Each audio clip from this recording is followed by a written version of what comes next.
Hello, hello, hello, people of God. Welcome to my YouTube channel, Daughters of Hadessah. Today, let's have a conversation, a little real talk about dealing with your demons. Do you look at yourself sometimes and you think to yourself, I am good and crazy? Do you think sometimes after an action or a reaction, I shouldn't have done that? I'm out of control. I need some medication. I got a bad attitude. What is going on with me? Do you think sometimes about somebody hurting somebody that you deeply love, and just in a thought, you get a bad attitude about that thing, and you really ready to go out and hurt somebody over a thought? Do you look at yourself sometimes and you think, why can't I get past this? What's going on with me? Because something in your past is haunting you. Do you look at your life and you see nothing but your past? You don't see your present. You're not focused on the present. You don't see a future for you. You don't plan for a future. You're not even thinking about a future because your finger, your mind, your thoughts are on the past. What happened to me? Why did this happen to me? Who did this to me? Why did he do this to me? Why did she do that to me?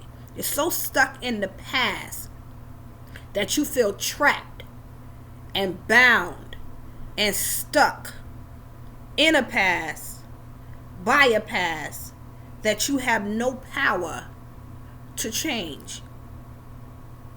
I used to have these reoccurring dreams from a little girl up until I was about maybe 26, 27. And in the dream, there was this man, and I could never see the color of the man. Only thing I know, it was like a black shadow of a man wearing a hat, a long trench coat, and he was always chasing me. And in this dream, well, which was really a nightmare, and I would have this nightmare 3-4 times a week.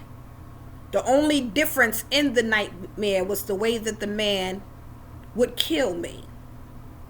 And I mean, he would shoot me full of bullets. He would stab me up. He would chop my head off. He would throw me off of buildings. He would just damage me, hurt me, kill me with rage. And I was so fearful in the dream that I used to be running and just crying and in such pain from whatever he did to me. Even when he chopped my head, cut my head off, if he shot me full of bullets, I would feel myself die for a few minutes. And then the next thing I knew in the dream, I was getting up and I was running again.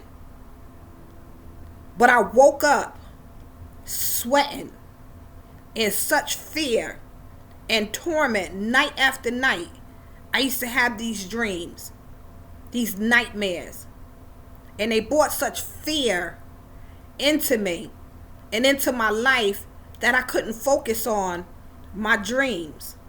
I couldn't focus on focusing forward and where I was at the day, because I was afraid of the dark, afraid to go to sleep, afraid of what I was going to see.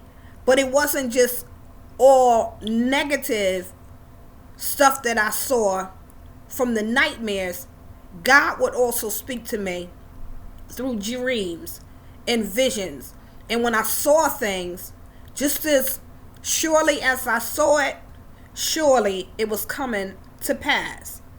So there was a war going on with so much of the negative that I was seeing. And then when I did have a break in between, God was showing me stuff that was fearful sometimes also. I would dream about people dying in the way that they died, and surely the people would die that way. I would dream about seeing stuff change, seeing stuff happen, seeing things take place, and surely it would take place.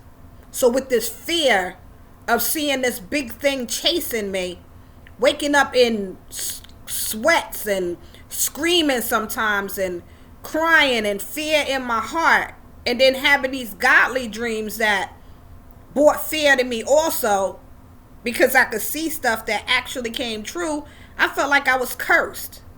Like, what's going on with me? What's going on in my mind? What's going on with my thoughts? Do I need medication? What's going on?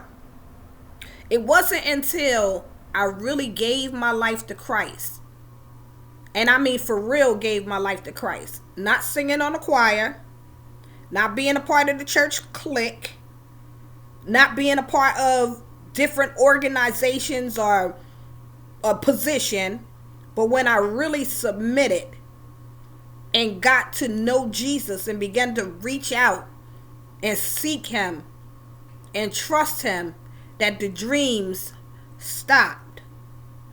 The nightmare, not the dreams, the nightmares stopped. I still have dreams from God, which I've learned to keep my mouth shut and to write in a journal unless God tells me to share it with somebody else. But the nightmares have stopped.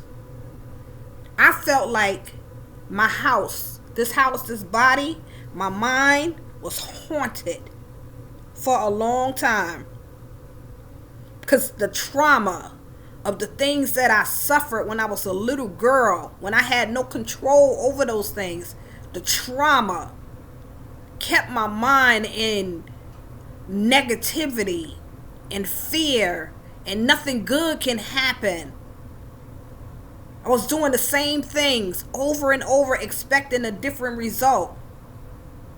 Crying out as a little girl, going to church. My mother sent me to church religiously, faithfully, because of the things that I saw, because of the nightmares that I was having, because of the dreams. She kept me in church when nobody else, when my other siblings really didn't have to go. Oh, I was going to church. But it wasn't until I got saved, began to reach out for Jesus and ask him to help me and to call on him and depend on him to help me. You have some issues. What's going on with you? How are you dealing with your fears? How are you dealing with what happened to you? Did you give it to Jesus? Or are you still in the past? Are you still living in the past? Are you cutting yourself? You're a cutter, and you cut yourself to relieve the pain. Are you suicidal?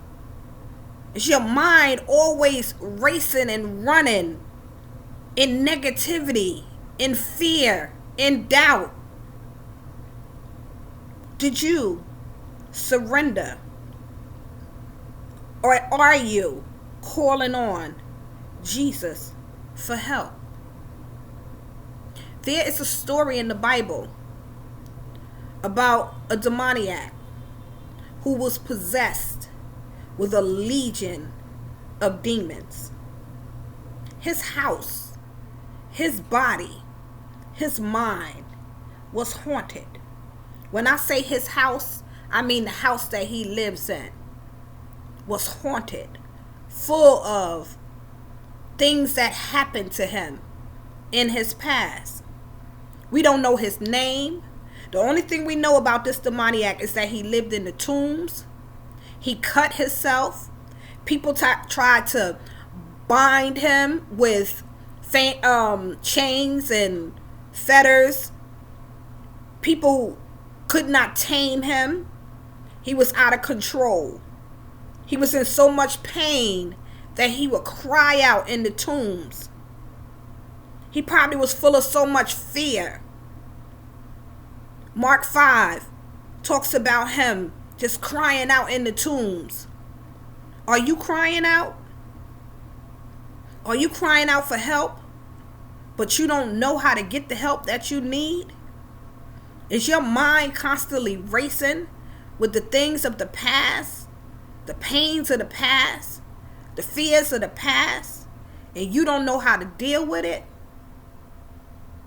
you have to. You need to. I beg you to call on Jesus. Surrender. Submit that thing to him. The Bible says that demoniac, that man possessed with them demons, Jesus didn't get off the boat good into his city. But he had enough wisdom to know that Jesus could heal him, to get to Jesus. And him being as crazy as the Bible makes it seem like he was, I don't even know how he even heard about Jesus. But he made it his business to get to Jesus. He worshiped, he surrendered that thing and allowed Jesus to deal with him. Jesus spoke to them demons and said, "Who are you?" And them demons said to him, "We are legions." That means a whole lot of people. How are you dealing with your demons?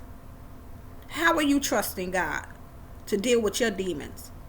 In the Bible, that demoniac, as he sat there and he allowed God or Jesus to deal with him and to heal him and to work on him, after he got free from the demons, he sat clothed and in his right mind. And the people who tried to bind him, who tried to keep him chained up, the things of his past that was in his mind, feared him. And it feared him because they never saw him clothed in his right mind. Jesus is able to clothe you in your right mind, my brother, my sister. Don't live in your past when there is a bright future ahead for you. You can be healed. Jesus healed me. He dealt with them demons. I had to do my part, but Jesus did his part, and now I am free. So I encourage you, take them demons, clear your mind, step into your present, and walk into your future. Be free and be blessed, my sister, my brother. Have a blessed day.